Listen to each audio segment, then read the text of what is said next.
Hello, everybody. Welcome to Slogan's Rock and Metal Extravaganza. Welcome to episode 4 of our Triumph series. And we have a special guest with us here today to discuss Progressions of Power, Mr. Tom Curlis from Curlis Mania. Hey, guys. Happy to be here. Thanks for having me. Yep. So, Tom, if you want to get started on how you got into Triumph and talk about the album, break it down track by track, and give it a rating at the end.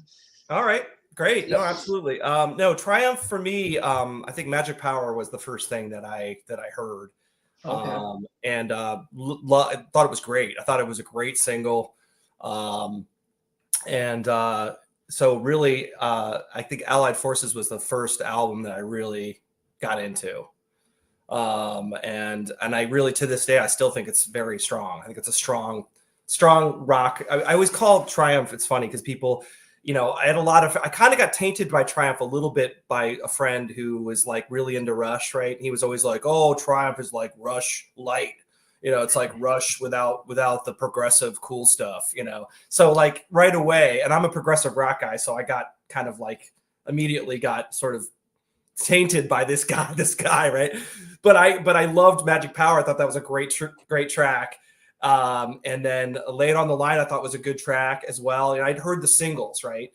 And Fight the Good Fight was another one. I was like, oh yeah, this is a really good power kind of. It's almost like power pop with heavy rock guitars. People might get mad if I say that, but it's kind of it's melodic. It's got melodic parts of it, and the kind of catchy choruses. So with heavier guitars, and I always like when they get heavy. That's my favorite Triumph is when they get heavier, I like the heavy, either get super heavy or like super light. It's like those are my favorite Triumph is like either go totally acoustic mellow or go like nuts, like heavy rock, Sometimes they kind of almost veer into like late Rainbow vibe or like mid-range Rainbow sometimes, like, well, oh, that kind of sounds like Right Between the Eyes or something like that, but which I love that Rainbow stuff, so I'm totally into. The only thing I would say about Triumph that sometimes drives me kind of nuts is the sort of meat and potatoes-esque, like sometimes they go a little too meat and potatoes. You're like, dude, like can we get the little more complication? And like the songs that I like have a little bit of light and shade and changes in them. And then the ones that I don't like as much are kind of just straight ahead. And you're like, this one's not as interesting. And unfortunately, Progressions of Power has a lot of that on it for my taste. There's a couple tracks where you're like, dude, like, can we vary it a little bit? Like it's always good playing. Like they play well. They're a power trio. They've got Rick can play guitar, man. He's a great guitar player. You can't succeed as a power trio if you're not talented musically. So they've got talent. There's no question in my mind. But sometimes they dumb it down. It almost seems like maybe they're trying for like an AOR radio hit or something. And you're like, dude, you could do better than this. Like, I know you can, right? So this is just my taste, right? Totally my taste.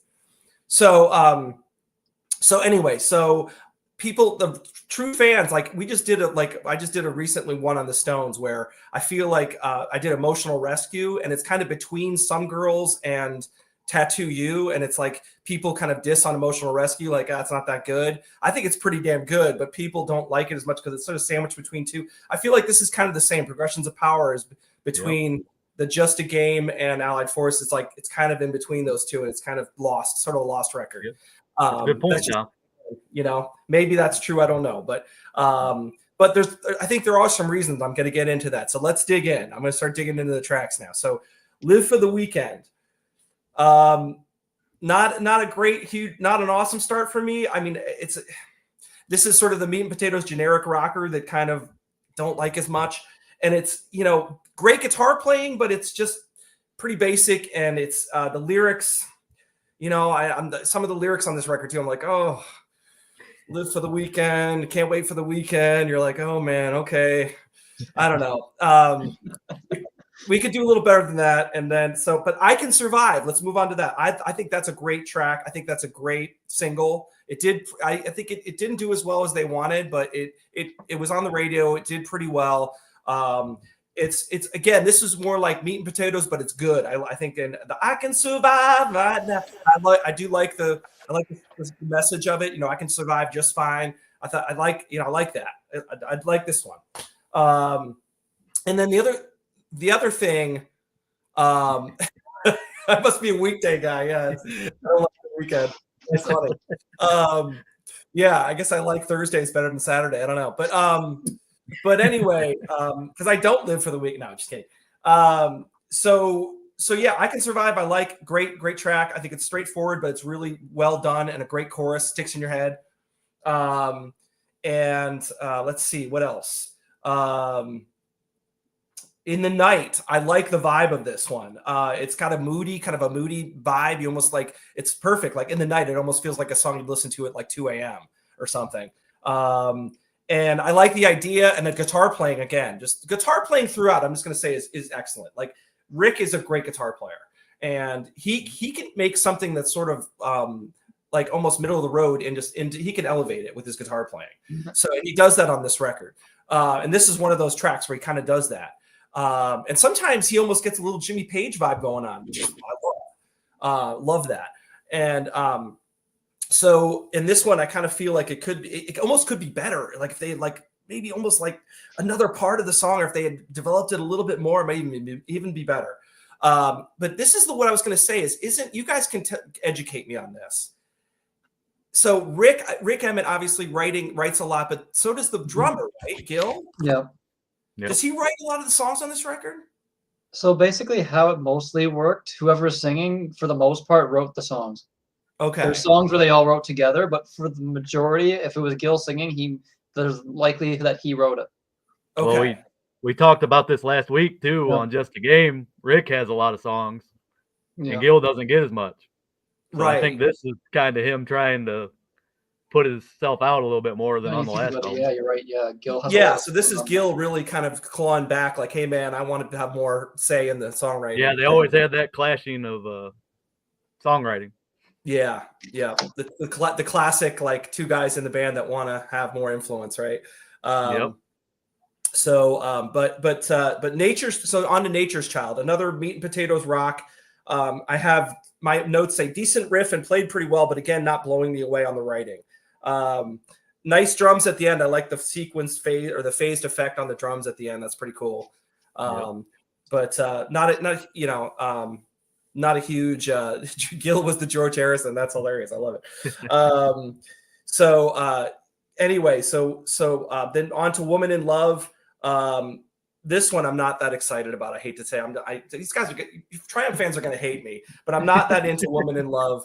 I think it's a pretty generic rocker, including the lyrics. Can't get excited about this song. Some good slide guitar and a good solo. That's some good again, great guitar playing. Take My Heart is kind of an AOR ballad of sorts. Great singing on it. But it's dangerously close to being a syrupy ballad, but that's just, it's like kind of playing with the line of a syrupy ballad, AOR ballad. But I do enjoy it. Like when I listen to it, it's a good song. Tear the Roof Off sounds like I said, sounds like Kiss almost. It almost sounds like it could be a Kiss track. Not a big fan of the lyrics. It has some cliches in there. But I do like the middle breakdown, and it's a good solo. So it's hard not to read the comments as you're talking.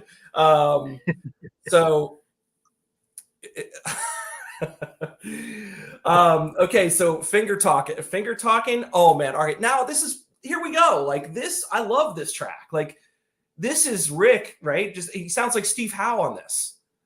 He's got the flamenco guitar going on. He's got he's showing off his guitar skills, which I think is awesome. And I love the flamenco guitar. It sounds like Steve Howe to me. I really enjoyed it. I think he's an awesome player, and I think that this is awesome. And then Hard Road is another winner for me. So it kind of ends really strong. Like Hard Road, I think is great. I think it has more of a feel like the next record. And it's well written, well put together. Not as generic as some of the other rockers on the record. Great way to end the album. And I have my notes say I wish the rest of the record was like this. Was more like Hard Road, because I just think that's a great track. I think I might be more of a Rick fan than a Gil fan. I think that's maybe. I was going to say that. Yep. Yeah, I think that's what's happening here. I like Rick's songs a lot. So that's where I'm at. I mean, I think it's again well produced, well played. I enjoy listening to it. But I just know that they can do better. I think that's what the feeling is like. I know you guys can do better, and they do better on the next album, especially. So that's just my take on it. I mean, I would give it, to me, it's kind of middle of the road Triumph. I would give it like 5.5, maybe 5.5 out of 10, maybe 6 if I'm generous. Sydney's gonna have a heart attack. Yeah. So that's my just my take. Just my take. Have you ever heard the earlier albums, Tom? Like In the Beginning and Rock and Roll Machine? I've heard some of them. They got some proggier moments on those two. So right. You might like some of that stuff a little bit. I like the earlier Triumph better. Yeah. Because I'm a guy. I love I love The Lamb Lies Down on Broadway. I love Starless and Bible Black. I like really kind of heavy prog, crazy prog stuff. I love The Gates of Delirium. I love stuff like that, so if that's coming from that thing, right. Yeah, totally. But I do have a soft spot for like straight ahead rock. Like I do like straight ahead rock. If it's done right, I like it. So awesome. All right. Over to Logan. Thank you, Tom, for that. Yep. I just want to mention the charts here. This got to number 32 on the Billboard 200. And I Can Survive was released as a single. Made it to number 91 on the Hot 100 in 1980. And I Live for the Weekend was a hit in the UK. So I guess Loverboy kind of took, this is before Working for the Weekend, but Loverboy had a bigger hit in the US with that than Triumph did here with this song. But, and I was going to mention this. I have the MCA reissue of it when they got signed to MCA in 84 or something. Can't remember what the first album was on MCA, but yeah. So I'll get into the tracks. Let's start with I Live for the Weekend, which I'm more of I like the hard, rock kind of meat and potatoes thing, but I like the stuff Tom talks about too. So I'm kind of an oddball, I guess, because I like both. But yeah. I said this track introduces the album in rocking fashion with a great guitar solo before we get a great vocal by Gil, I think. And I think he improves vocally. Really what Peter Jones said last week, I agree with. Pretty much every album going forward, like from the first album to here, just improves sonically and everything. The playing, everything about it.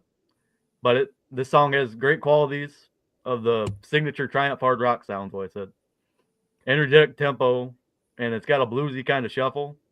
A couple great lead breaks for Rick to show off some of his fast scale work and pentatonic licks. And Gil starts screaming really towards the end. So, yeah, I think it's a great way to open it. But then we get I Can Survive, which I agree with Tom. I mean, it's got great, nice acoustic guitar and great Gil vocal, more on the emotive side. And I mentioned this on Just a Game, how they sing about self-confidence and, I can survive on my own, and a couple of the ones we were talking about before. Then the band breaks in for the chorus, and Rick's got a nice lead break there. And the chords in the verse to this remind me of Bob O'Reilly a little bit. It's got that kind of, da, da, da, da, da. But Sweet Jane. Sweet Jane. Yeah. Probably the same chords. Yep. Great melodic, catchy chorus really makes this track shine and stand out on this album. I like Rick's lead solo too. Yeah, he doesn't like his teacher in this song. But yeah, it's an anthemic song, and I could see it easily being a crowd kind of song, people singing along with it. I don't know if they played it live really, but I'm guessing they did.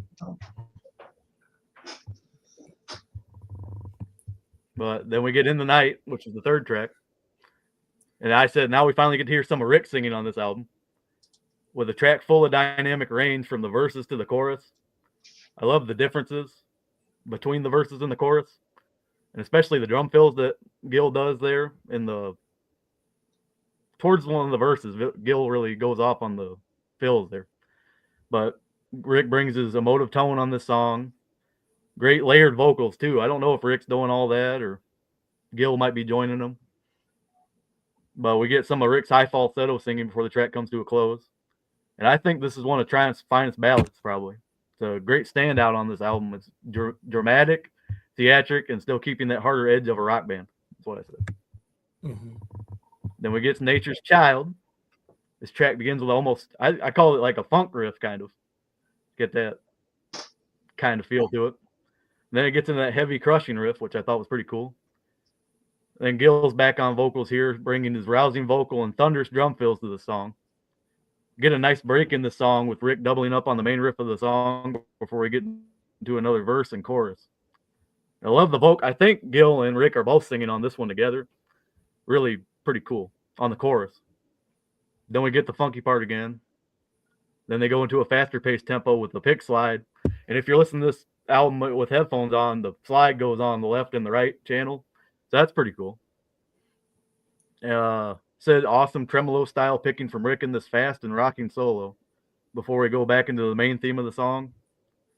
And then there's a jam section at the end with it must be phaser, Tom. Is that what it is on the drum? Yeah, it's phase. Yeah. I didn't know if it was flange or phaser or maybe a little bit of both. Maybe a little both. Yeah. Yeah, it kind of sounds like it. Mm-hmm. I could see this breaking into a drum solo live too, because it kind of sounds like that's where it's headed, and then it fades out. Yeah, there you go. He continued a drum solo live. Yep. That would make sense for sure. Mm-hmm. Then we flip over the record for Women in Love. I noticed there's some organ work there at the start, which they don't really do often. Got some cool power chords and slide guitar, like Tom said. Thought it's pretty good Gil vocal. I think it's a pretty straightforward rock song here with great catchy hooky chorus. That'll get stuck in your head if you let it, is what I said. I think this song could have been a single, personally. But we get a break filled with slide guitars before Rick starts playing some great lead guitar work. And I think the rhythm section really holding down during that chorus or the solo part. DC knows about his mood setters. That's right. But yeah, we ride out the chorus to a fade on another great high energy rock song, like I said. Then we get Take My Heart, which I said it's time to break the pace a little bit here.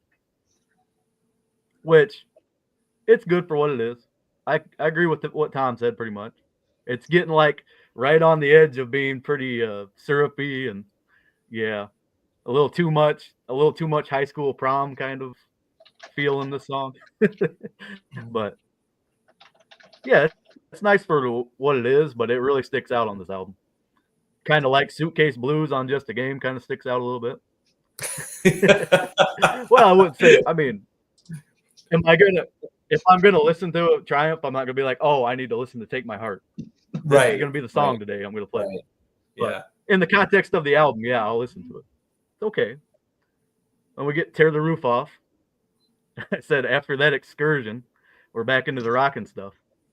Well, Gil's reverb-filled drums taking the spotlight before we break into a great riff. It's got a cool stop-start part. Gil singing about rocking the place down, I guess, tearing the roof off. Yeah, it's a solid riff rocker with a cool break in the middle. I like that drum pattern. I brought up Gil mentions Rock and Roll Machine in the lyrics, so kind of harking back to earlier days. And just like what Tim's saying and what Tom said about finger talking, I agree with the Steve Howe thing. I definitely hear it.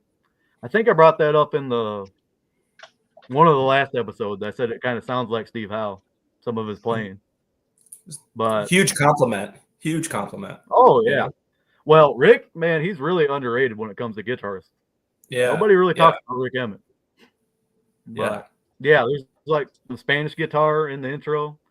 And I kind of hear some country licks, kind of chicken picking kind of deal, which is pretty cool. Rick just showing how much a master of his craft he is. And I think there's some tapping work there too at the end. And there's some keyboard accompaniment. There's a little fast run at the end. But yeah, it's a cool song. If you want to call it a song, I guess. A little excursion. But yeah, and then we get Hard Road, which I pretty much agree with what Tom said. A very dramatic track. And like right when the vocals hit you on this song, it's just kind of like, boom, it's there. It's pretty cool. Kind of operatic style is what I wrote down. Breaks into a heavy riff for another Rick vocal singing about the life they lead on the road. Gil shows some nice drum fills. And there's a nice bridge section about 2 minutes in. Rick's got some great guitar work in it. And I like that keyboard kind of line, and I thought that was pretty cool. Yeah. That's kind of different for them using a keyboard lead, kind of.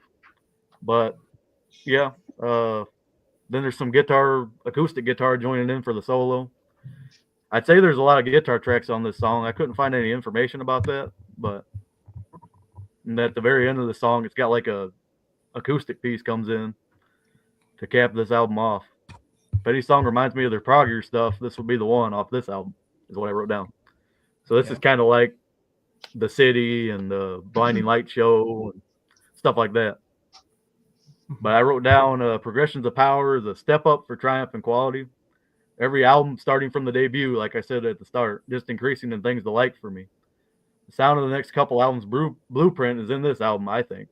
Some of this stuff. Mm-hmm. But to me, it's not as good as what follows, kind of like what Tom said. But there isn't much to complain about here either, besides one sappy ballad, is what I wrote down. Again, like just the game before it, this album shows a band in transition and ready to take on whatever comes next for them. I gave it an 8. All right. We're going up. Going up. Well, we're going to go up some more. So, yeah. All right. So, yeah. Start off with, okay, well, I have to show this off, but yeah. That's signed by nice. Gil, Mike, and Alana Miles. That's why Alana Miles. There was this competition that I won to go meet them. It was at the top of a Hard Rock cafe, actually. So I won some competition. So yeah, got to meet them. I got there all excited because Rick Emmett's my favorite guitar player, and then it turns out he wasn't going to be there because he was doing a show that night.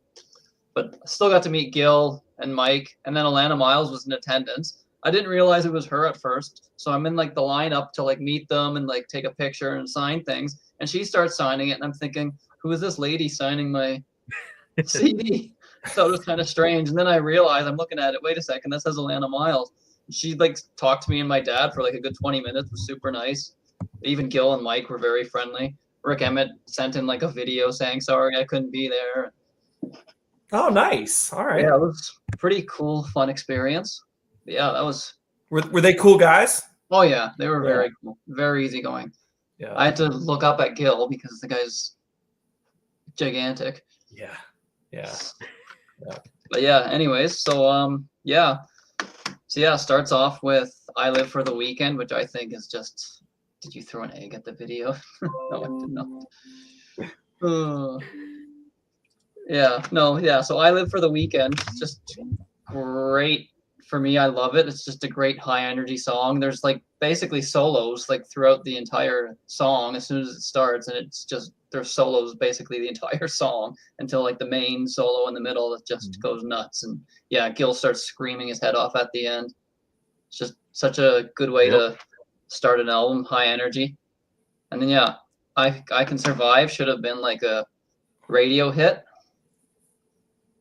For sure. This album actually did okay. Like it went gold here, it hit, which is only 50K, but it didn't chart anywhere else.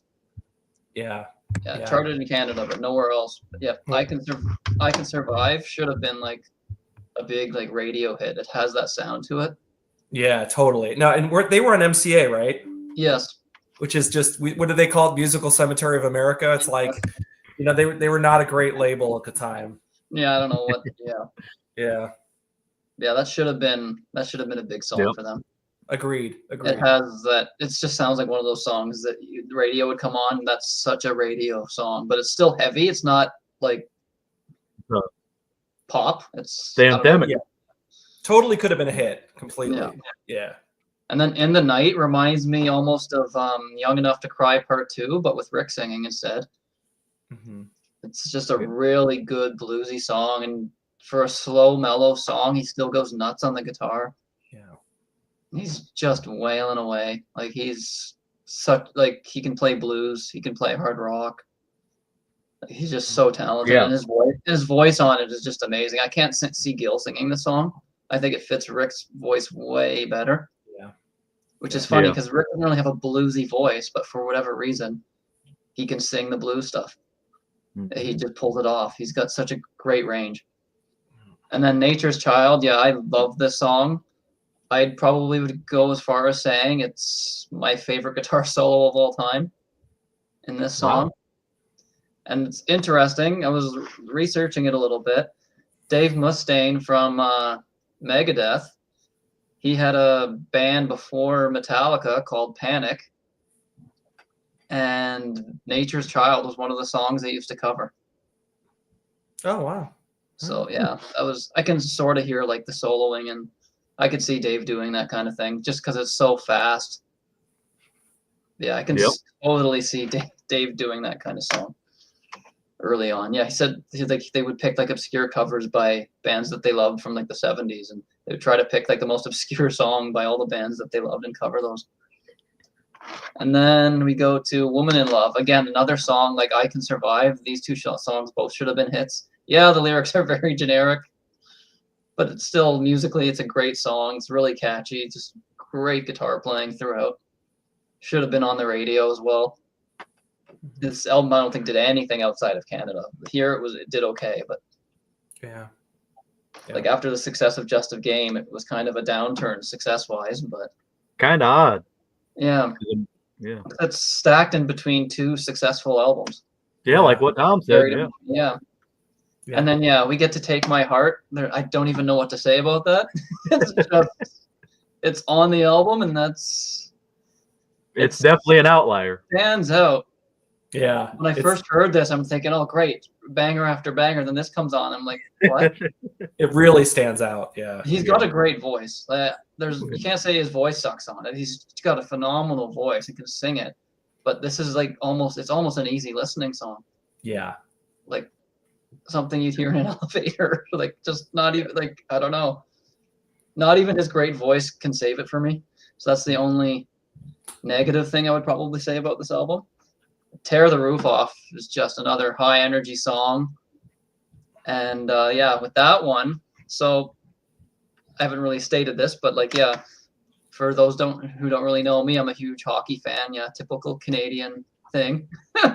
Huge hockey fan. And Toronto Maple Leafs. And so each team uses like a goal song. For the longest time, they just changed it though, but for the longest time, they were using Make Dreams Come True by Hall & Oates, which was a weird choice for a song to play after your team scores a goal. And they're from Philadelphia too, so it's like I always thought Tear the Roof Off would be a perfect pick for that because it has that, even the lyrics, tear the roof off, you're in an arena, get the crowd going. Yeah. They switched it to Panama by Van Halen, which has nothing to do with anything either. Like, okay, whatever. Like, they're from Toronto too, so it's like, come on. Yeah, it makes sense to me. Like, it would be the perfect song for it. But yeah, great song, and just high energy. Yeah, Gil got a lot of songs on this. There's like 5 out of 9, and then we get to Finger Talking, which is just like a short little 1 minute. And I'm not really usually into the whole acoustic stuff that he does, but this one is great. Yeah, it doesn't drag on like Suitcase Blues I find does. Yeah. This is just it's almost like a country, not really country, but like I don't know. It's just kind of a weird meshing of different things. Yeah. It starts like a flamenco thing or something. Yeah, flamenco. That's it. Like Spanish guitar playing. Yes.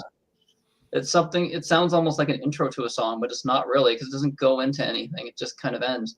Right. Really well done. Like if you were to hear that played on an electric, like imagine how that would sound. Yeah. It would sound nuts. It would sound like he's going nuts. Yeah. And then Hard Road, another great song. Starts off with like that organ in there as well, which is that's that show really showcases his voice. I think his best vocals on this album are on that song. Like he almost sounds like a power metal singer on a song like that. His voice when he hits that hard high note and just gets really, really up there. Like just that high register, yeah. He can sing very high. Yeah, absolutely. Phenomenal singer. It's a great way to end the album. Like, it's just a good. Yeah. Do you know what that sound effect would be on the end of the guitar? It almost sounds like a synthesized guitar, or like what is that?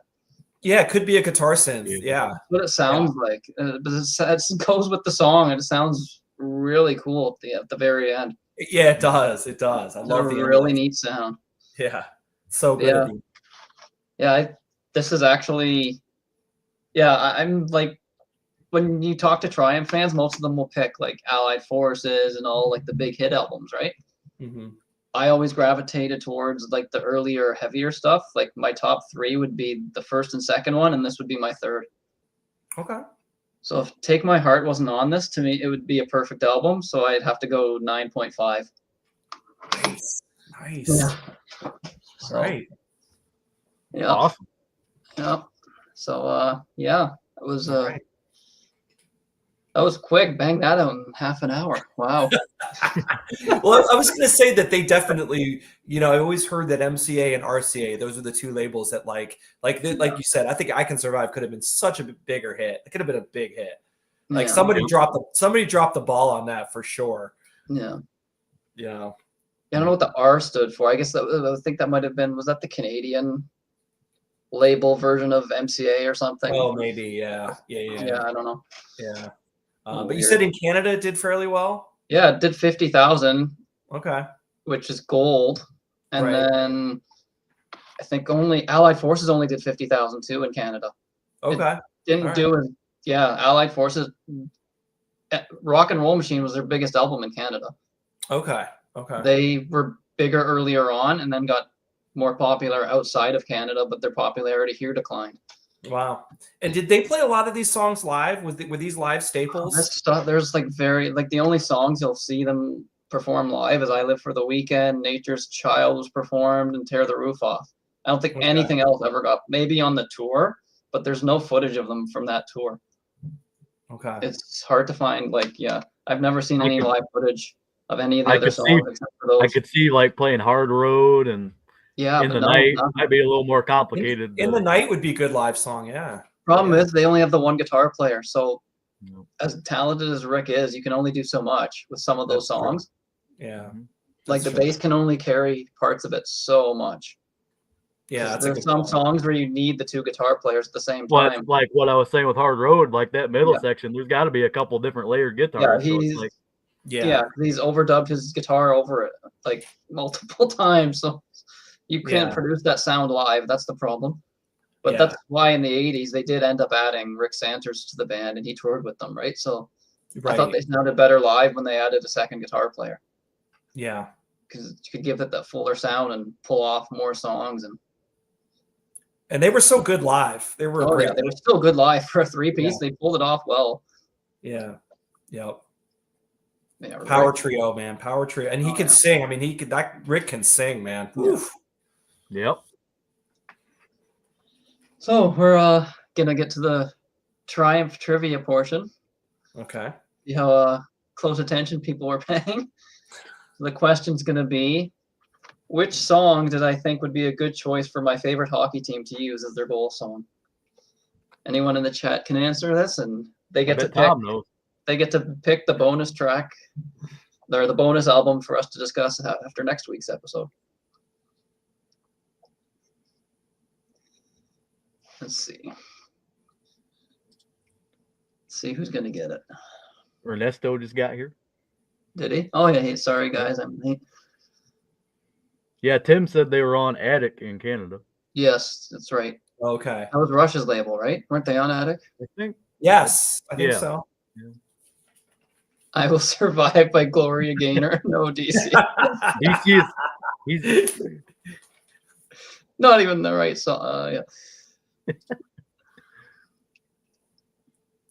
Yeah, that whole I don't know. The whole Hall & Oates thing just makes me laugh. That's hilarious. When is the show starting? Oh my gosh. Oh, wow.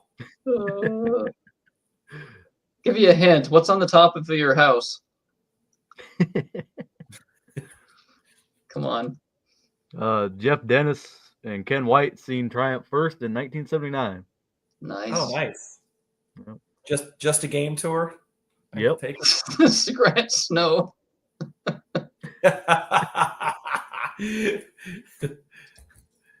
That is true for me as well.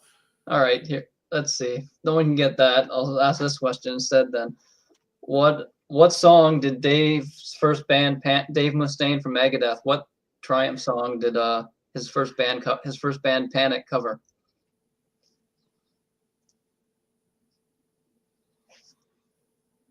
I guess Grant, you missed the part of the show. It's not Rush Snow. Were on Moon Records, apparently. Moon Records, that's right. Yeah, some weird independent label. Yeah, was that at the beginning, right? That was their first. First. There you go. Nature's Choke Child. There you go. Gary with autocorrect. Gary. All right, Gary won, right? Yeah. Gary won. What's he gonna pick now? Yeah, Gary, pick an album, buddy. I have the most uncool background today. I got kicked out of my music room for Christmas. I got this. Hey, Santa's winking, Tom. Winking Santa is not a cool background. Oh, it's Christmas. It goes with the season. It's fine. Yeah. This was like the summertime. It would be kind of weird. Yeah. LC said I Grant on the wall. Maybe from his Christmas episode. Gary Joyce picked AC/DC for Those About to Rock, 1981. Wow. Okay. All right.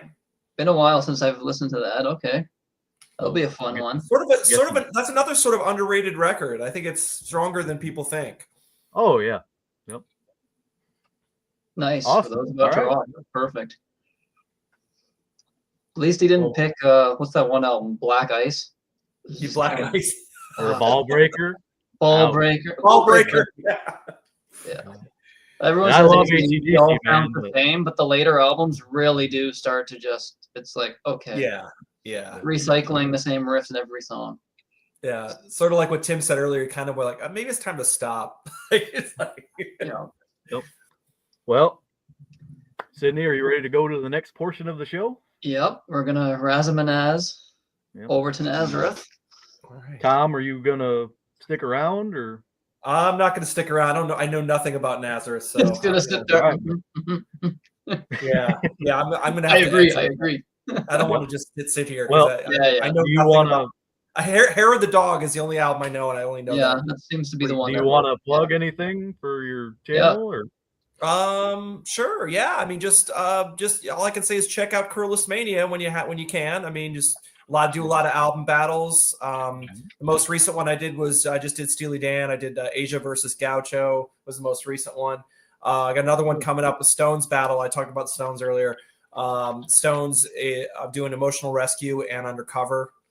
So just check out the channel when you can. That's all I could ask. So thank you. Yep. Appreciate you guys having me on. Thank you so much. Problem. Yep. Me and you got something planned here pretty soon. Yeah, absolutely. Oh, that's right. What about how could I forget? There's I'll give you a little teaser. Logan and I are going to do on the channel doing. Should we say what we're going to do, or should we just say it? Yeah. All right, we're gonna do Coverdale Page, which I think the tagline for that video is going to be the strongest thing Page did since Zepp. So, I agree with that. In our opinion, so. Nope. Nice. Yeah. Awesome, Tom. Thank you for coming on. Yes, thank you so much for joining. Yeah, thanks for having me, guys. Yeah, of course. See you soon, man. Take care. Bye-bye. Bye.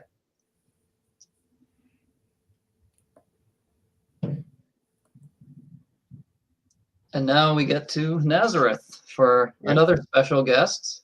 Yep. Whoa, who's that guy? Hello. Hey guys, Tim, how you doing? Vinyl Confessions, everybody. It's good to be here. Thanks for having me on. This is fun. Yep. So I guess we're just gonna let you go and talk about Nazareth Razamanaz.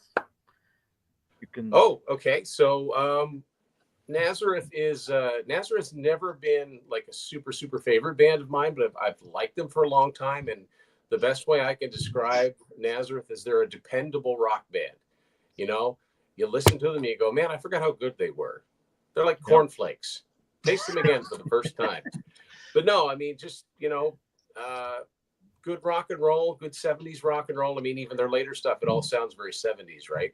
But we're here to talk about the third album in particular, and I think the first big album for them, 1973's Razamanaz. The interesting thing about this album is that I was looking around when the guys asked me to do this, and I realized that I do not have this on CD, and I've got to fix that. That's a big problem. So what I've got this Canadian A&M pressing, cool gatefold on it.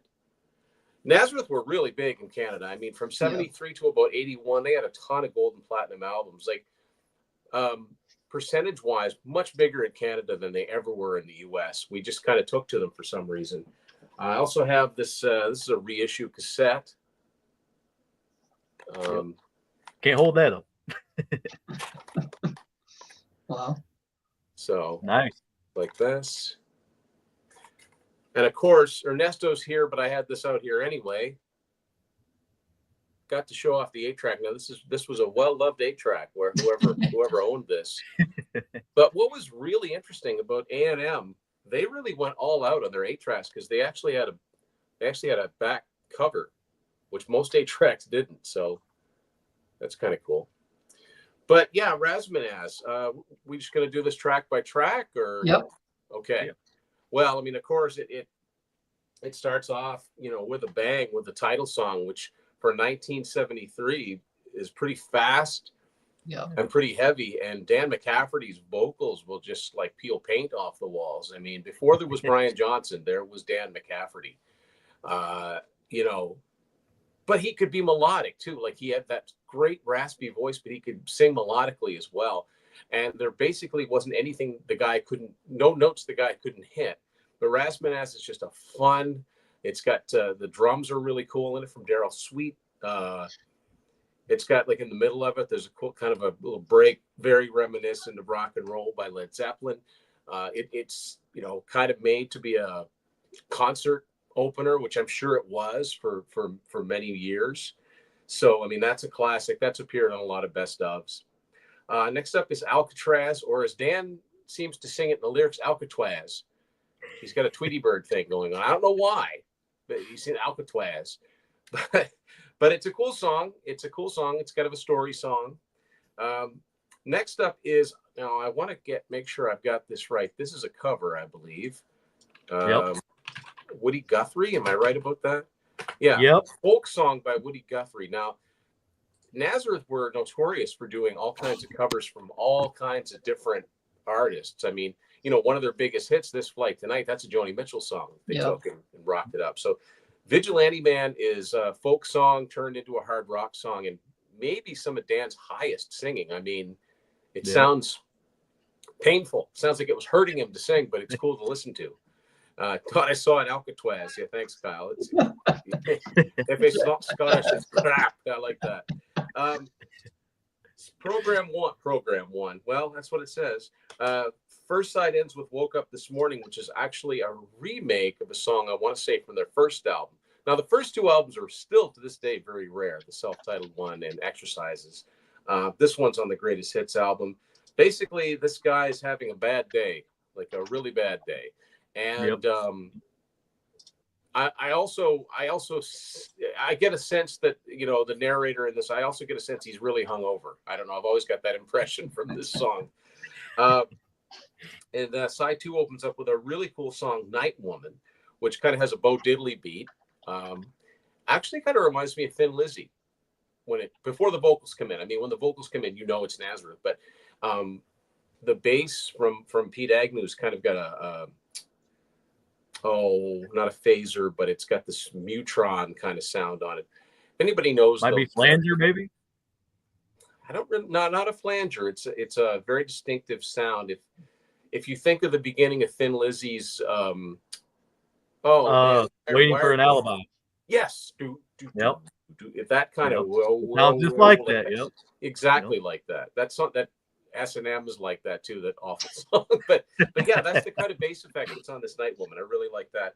And then one of the big hits, Bad Bad Boy. I mean, this is just a fun rock and roll song. It's, it gets a little repetitive at the end, but it's just it's just fun to hear Dan. It's pretty cool. Then, holy cow, they out Sabbath with Sold My Soul. This is a dark, doomy, heavy song. I mean, it's kind of what it sounds like. Sold My, it's pretty. I'm surprised, and maybe I'm wrong. I don't know, but it seems to me that there are some like black metal bands that could have covered this very, very easily. I think Bon Scott and Brian Johnson had to been listening to Dan McCafferty. I mean, Nazareth was a big band all over the world, right? They were a real world band. They did well in most places. In the U.S., it was basically limited to, as Tom said before I came on, Hair of the Dog. That was their one hit album in the States. Their only platinum album, the only one to certify, I think. Then Too Bad, Too Sad, just another good rocker. I mean, like I said, dependable rocker. Definitely Axl Rose too. I mean, they covered Hair of the Dog, and I think, if I'm remembering this correctly, Axl originally wanted Manny Charlton to produce Appetite for Destruction, which me and Sydney were talking about that this week. Yep. Yeah, and it closes down with Broken Down Angel, which is probably the closest thing on the album to a ballad, but it's not really a ballad. It's just kind of a more mid-tempo thing. And as Logan held up the deluxe version of it, Nazareth is a band with a ton of B-sides, and there's two great B-sides on this. One called Spinning Top and one called Hard Living, both of which would have fit right in on the album. So that's, like I said, I actually don't have this on CD. That's the version I need to get right there. A good album, it's one of the easier Nazareth albums to find out there, and it's one of the few that A&M actually issued on CD in at least Canada. I don't know about in the States, but they issued it on CD in Canada, where most of those albums, aside from Hair of the Dog, I think Close Enough for Rock and Roll, you got to get them as imports. So yeah, Razamanaz, big album. I wonder if, I can't help but wonder if Metallica didn't subconsciously, for Ride the Lightning, use the album art on it. I don't know. It's simple, but I like it. It gets right to the point. So yeah, a great album, and I'm glad you guys got me on to talk about it, because now I realize I got to get it on CD. For sure. Perfect.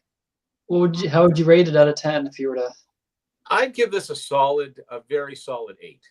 Nice. Okay. Yeah. Nice. Perfect. So on to Logan. All right. Well, I wrote down it was released in '73 on the Mooncrest Records label. I don't know. Well, they were on that's a European label. Yeah, okay. They were on A&M in North America. Yeah, because they're on A&M here, right? Yep. Yeah. Yeah, because that's another not so great record label for rock bands. INT, but anyway.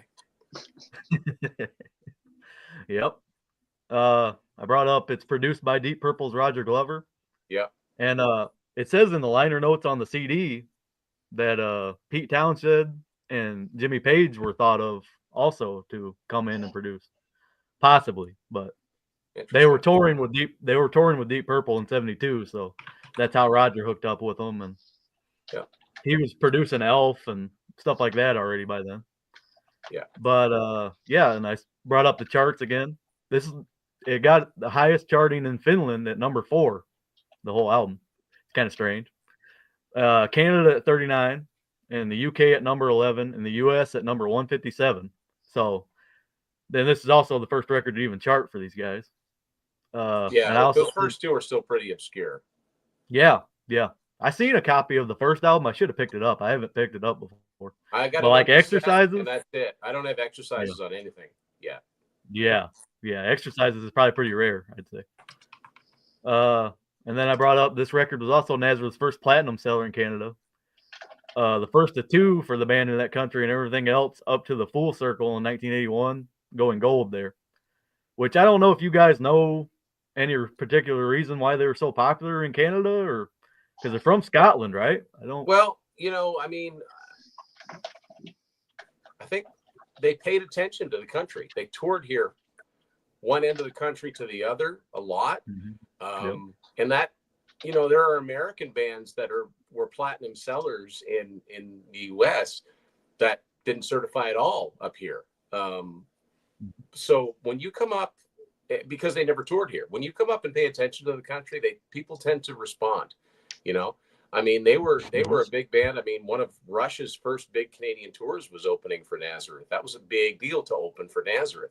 We have, I'm in New Brunswick here. We're in the Maritime provinces on the east of Canada, but the province right next to me is Nova Scotia, which is basically New Scotland. So there's a lot of founded by a lot of Scottish immigrants. And I would imagine there's a lot of connections there. They might even have family, for all I know, over here. So, for whatever reason. And like I said before, I think one thing that helped a lot was them covering This Flight Tonight, which was yet to come. But that's a Joni Mitchell song. And if you know anything about Canadian radio and television, that classifies as Canadian content because it's entirely written, the music and lyrics entirely written by a Canadian. So This Flight Tonight got a ton of airplay in Canada. I think it was a top 20 hit up here. So, and to this day, you hear it on Canadian, oldies radio. So that certainly helped them. And like I said, I think they just paid attention to the country. They played everywhere. They played the small places. They played the big places. And also, up here, compared to the States, it's by population. So to go gold is a tenth of what it takes to go gold in the States. You sell 50,000 copies up here, you've got a gold record. You sell 100,000, you've gone platinum. Well, it's 10 times that in the States. So it's just a different thing. But there are a lot of Scottish and UK based bands that did do better in Canada than they did in the US, because I don't know, we're part of the Commonwealth. I'm not sure what it is, but yeah, Nazareth did very, very well here, to the point where it's really funny because they're not, but there's an A&M cassette. In the 80s, they put these twin tapes out where they would take 2 albums by a band and put them on one cassette, like one album per side. And in the liner notes, there's one that they combined greatest hits and 2XS, and they said one of Canada's biggest hard rock bands. It's like, who wrote this? But that was the perception. They were here so much and they did so well. So, it's pretty cool because they are a great band, and I had the pleasure of seeing them 14 years ago. They played in my hometown of Woodstock, New Brunswick, and I actually got to meet Pete and Dan. I got them to sign my greatest hits 8-track. That's awesome. Yeah, and of course there's what, Razamanaz. Woke up this morning. Shanghai and Shanghai. Did I miss that one? Maybe we did. That one's on Rampant, Tim. That's on Rampant. Okay, yeah. Broken Down Angel, Bad Bad Boy, Woke Up This Morning. They're all on here. So. Awesome. Yeah, thanks for enlightening me about that. I never really understood because I'm just guessing. I'm thinking it's because they toured here and they you could always count on Nazareth coming through every year to play. Yep. Awesome. All right, I guess I'll get into the tracks now. We got Razamanaz. I pretty much agree with everything Tim said. And I wanted to mention the title of this song comes from slang for putting on a show, which is Razamanaz. And with the band's nickname, Naz, thrown in. I never knew that until yesterday. But yeah, it's a fast, energetic rocker with the up-tempo. I think Daryl is playing double bass on this song. I'm not entirely sure. Could be. It's pretty quick for 73, to say the least. But it's got Daryl and Pete keeping a great rhythm down in between the start-stop riff from Manny, and Dan's vocals on top, really perfecting the Nazareth sounds, what I said. It's got a great solo. I love the way the solo starts, too. It's like Manny's like bending every note as much as he can. It's pretty cool. Overall, just a great raucous opening to this album, is what I said. Then we get Alcatraz. Probably not gonna ever listen to it the same way again. But yeah, it's a Leon Russell pen song, which I never knew until yesterday either. I was looking at the notes and it said Russell, and I'm like, but yeah, sure enough. I've never heard his version. I was talking to Sydney about it yesterday. He said it's pretty good. I'll have to check it out. It starts with some double track guitar lines. And what Tim said about Night Woman with Thin Lizzy, I kind of hear it a little bit at the start of this song too. Kind of sounds like double track, twin leads. Yep, and we got Dan sings a vocal full of swagger on this track, which really brings out there's like a funk riff kind of like for the verses of this song. It's got a very hooky, catchy chorus. In the song, it will stick with you after you hear it for the first time. And the song has a cool breakdown with the Manny showing some great guitar muscle in this track before we go back into the intro for one more verse and chorus. And then the final stab of the song just repeating over and over until it fades out. It's a really good track. And then we get Vigilante Man, which is a Woody Guthrie cover from the guys, showing their gritty, bluesy roots in the song, with the first half being a showcase for Manny's awesome slide guitar work, and Dan's gritty voice with the rhythm section keeping a 4/4 beat behind it. It's got some great harmony vocals on the chorus too. And then I said the band really wakes up about 2.5, 3 minutes into it. And then they just erupt into some hard rock firepower. Dan starts building up his vocal, getting more aggressive as the track comes to a close. I brought it up, like Tim said, these guys knew how to take cover songs and really bring their own flair to the track. Because I'm sure this sounds nothing like Woody Guthrie, or just like This Flight Tonight doesn't sound anything like Joni Mitchell. Or oh, what happened? We lost him. Yeah. I'll just keep going, I guess. Yeah. We got woke up this morning. It's a re-record of a song from their second album, Exercises. This track gets a total blues rock rework. Again, starting with Manny showing off his electric slide guitar work before the awesome rock and roll style riff starts. And drums and bass come in to complete the rhythm. Dan delivers some very interesting lyrics. I said he delivers some very interesting lyrics, to say the least, on this song. About, like how Tim said, having a bad day. I love the lead break on here with Manny showing off some parts. Some more slide work. Pete also shows off some of his great bass work on this song too in the break towards the end of the song, when it's just Daryl and him keeping the rhythm. Track ends in full rock band fashion with Manny's slide going into a big band ending. It's a great close to side one.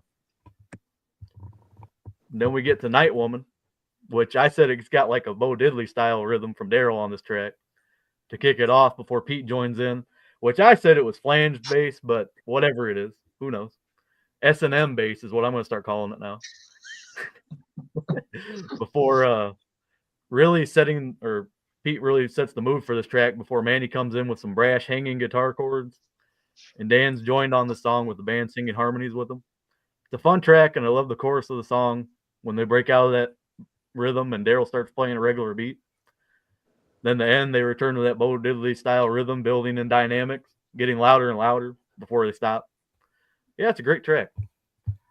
Then we got Bad Bad Boy, which we return to some boogie woogie is what I said with this song, with Manny showing off his great guitar slide work. Another stop-start riff with the drums backing Dan's bravado-filled vocal on this song. Got some great lyrics to it. Nazareth always wrote kind of funny lyrics, but they could be funny and serious is the good thing about that. Different way to go back to the chorus in the song with some single hits from the band before they go back into the chorus of it. It's got some Manny's solo is pretty cool. Without slide this time, he does a lot of bending and a lot of bluesy filled kind of things. It's a fun track, and I think this really shows the band's camaraderie together, that they could do something like this. It comes out in this song.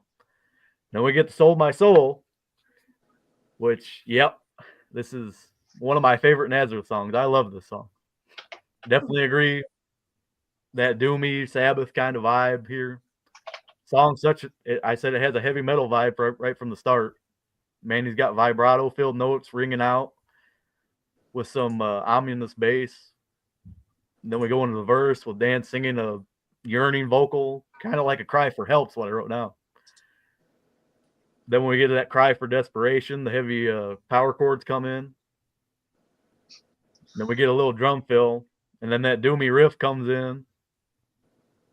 And Dan singing that title, making you believe every word of it, pretty much. It's a killer track. There's a little break in the middle where Manny shows off some more vibrato kind of lines. Then we get to the ending with the repeating doomy riff, and I said visceral screams with some guitar lines backing them behind it.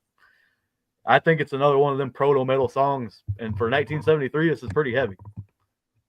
Wasn't a lot of bands doing that kind of thing back then, really. Don't get Too Bad, Too Sad. It's got a cool chugging guitar riff before a nice turnaround to start the song out. It's a fun, heavy riff rocker with some funny lyrics from Dan. I talked about it. It's like the first verse is about going to see his girl, and she's got a shotgun pointing at him. And then another verse is about his buddy who cross dresses. And then the third verse is about his wife cheating on him. It's a nice palate cleanser kind of song after the Sold My Soul. It's a good song. And then we get Broken Down Angel, which I wrote down. This might not be right, but I said it's Nazareth's first big hit because it got to the UK singles chart at number 9. Because I don't think anything off them other 2 albums really did much on it. Not really. Then we get just a very enjoyable track with a cool lead guitar line from Manny and Dan singing about a girl who's lost her way. It's got a nice sounding guitar middle section in it. And then they go back into the hooky, catchy chorus. And it's a great song to end for an awesome album is what I wrote. And I need to bring up these 2 B-side songs. I didn't write down about these. But yeah, Hard Living and Spinning Top. They could have been on the album. Because this album probably isn't 35 minutes, maybe, if that. But yeah, I mean, Hard Living, especially, that riff just crushing, man. Yeah. I like Spinning Top too, but yeah, they're both great songs. And I guess I might as well bring up that Live, Proud, and Remastered is what these are called. It's got like, Nice. yeah. I don't know what label Salvo must have been on. Yeah, I got a bunch of those, that series. Just not this one. Yeah, it's definitely worth having. And it's got a couple BBC sessions in the 1, 2, 3, 4, 5, 6, and they're all from this album. So Just just different Proud kind of. and No Mean City and Snaz. I think Are they the 2XS, my version of 2XS is on Salvo as well. They do a good job. Do those have the B-sides and stuff on Oh yeah, those too? oh yeah. Like Snaz has Crazy, A Suitable Case for Treatment, and yeah. Yep. Yeah. Yeah, I have to see. This is the only one I have like this. So yeah, I obviously need to do some work too. But There's a lot of albums, man. It's a big. yeah, I don't have. Yeah, And I've I got just like 5 or 6.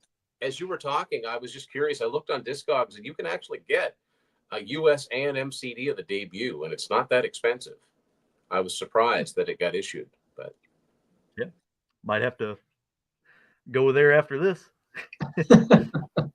But Nice. yeah, I just want to end with I said this is my favorite Nazareth album.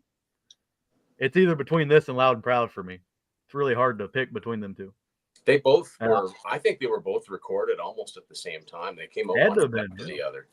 Yeah.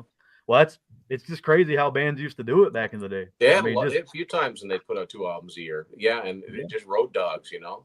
Well, did they even take a year off in the 70s?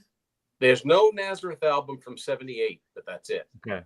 Yeah. I thought it might have been 1 or 2 years maybe, but Yeah, yeah. not much. And even and again, not until '85 until there's no new album. So Yeah. they were very prolific. That's why there's Yep. so many covers too. I think. I mean, you can't just you got to fill it out with something. And they always picked really good covers, obscure ones, and they would put their own stamp on them. Oh yeah.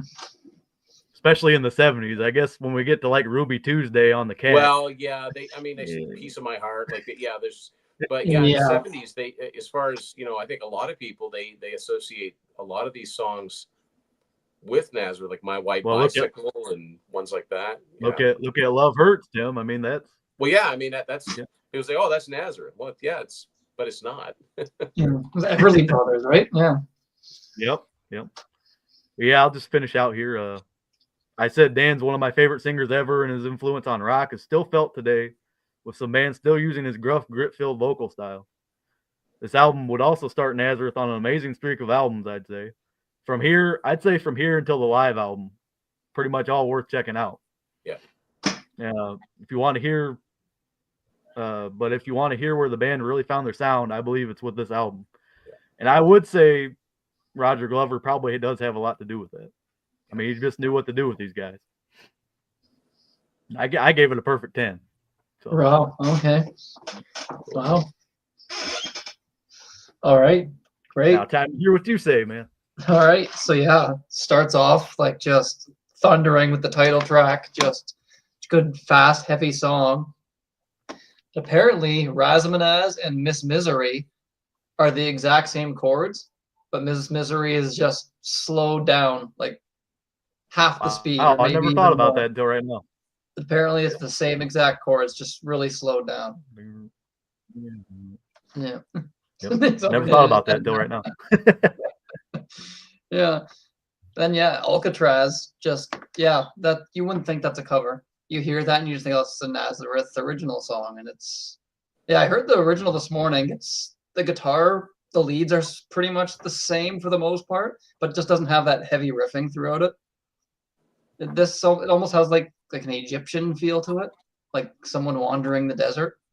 It has that sort of sound to it. It's just such a great song. For years, I thought it was theirs. I had no idea it was a cover. Yeah. I just thought someone probably just helped write it or something. And then no, it turned out it's actually a cover. Yep. Yeah, great song. And then Vigilante Man, I'm not crazy about. Oh, yeah, like the cover of the Woody Guthrie song. I think he was the one that did that song, This Land Is Your Land. So it's really, really old, like 1940s. Yeah, I'm not too crazy about it. Bring up too, Ry Cooder. I guess he had a version of it, and they kind of went from that. I wonder if they probably went more with his version, most likely then. Yeah. Yeah, I don't know. Yeah. Not too crazy about Vigilante Man. Like Dan's voice is still though. I'm not crazy about the song, but his voice is still great. Anything he lends his voice to is great. Even if the music I don't like, his voice will still sell the song. Yep. And then we get to Woke Up This Morning. It's just almost like a parody of blues. It's like a parody blues song, just with the lyrics. Mm-hmm. And then it's a fun song. They had a good sense of humor with it. And then we get to Night Woman. With Night Woman, it almost sounds like that song I Want Candy. I hear that melody to it. Yeah, it does. Got that beat too. The whole drum beat. That's what I hear that, and I hear I Want Candy. That's what it sounds like to me. So it's all right. Imagine Dan singing that. Imagine Dan screaming, "I want candy." Imagine if they covered it instead of doing their own original. Tim's like, "What'd I get myself into?" Trouble is, I can hear it. Oh, you're gonna hear it. Oh, I want candy. That's what it sounds like. I don't know if you guys hear that, but that's. Yeah, you bring it up. Yeah, it makes sense. That sound has that beat to it. Yeah. I mean, that was an old song, so they probably did have some influence from that. And then we get to Bad Bad Boy, which I love this song. His voice on it, he just goes nuts. It's probably his most aggressive vocal. Like he's just screaming. And even the lyrics are, again, kind of funny on this. Sings about breaking into somebody's house, and maybe he's the guy that burnt down the house of and the guy and Woke Up This Morning. I don't know. And then Sold My Soul. Yeah, it's basically Black Sabbath, but with Dan. It's a really heavy song. Maybe it's a me problem, because for me, like when there's a lack of a solo in a song is a kind of it puts up this barrier for me a little bit. Well, when I was listening to it this week, I said the exact same thing. I said I wish it had a solo to it. Yes, it's not a bad song, but it's heavy. It is really, really heavy, and it's nothing like anything else they ever did. I don't think they ever did anything close to like that style. No. His voice is phenomenal on it, but yes, I could have used like a lead break in between. Because it does feel a little bit repetitive at some points. Yeah. But yeah, it's not a bad song. It's heavy. Too Bad, Too Sad, probably my favorite song on the album. Wow. Again, it's almost the solo and the drum beat almost sounds like Rock and Roll by Zeppelin. Even the leads, the solos, total Zeppelin style. I hear a little Brian May, even like the Sweet. That was kind of really high pitched notes. I think they all had a very similar style. Manny had kind of his own thing, sort of, but he was still influenced by what else was going on. Yeah, I think it's just a good, fun, high energy rock song. And then Broken Down Angel. I guess you could call it a ballad, but yeah, it was the only. Well, Razamanaz was a pretty decent hit too, but Broken Down Angel was, I think, the biggest success on the album. It's just, you can tell it's a radio friendly song, but it's a good song. I don't hate it. It's, again, Dan's voice sounds amazing on anything. Like I said, he could sing I Want Candy and it would sound good.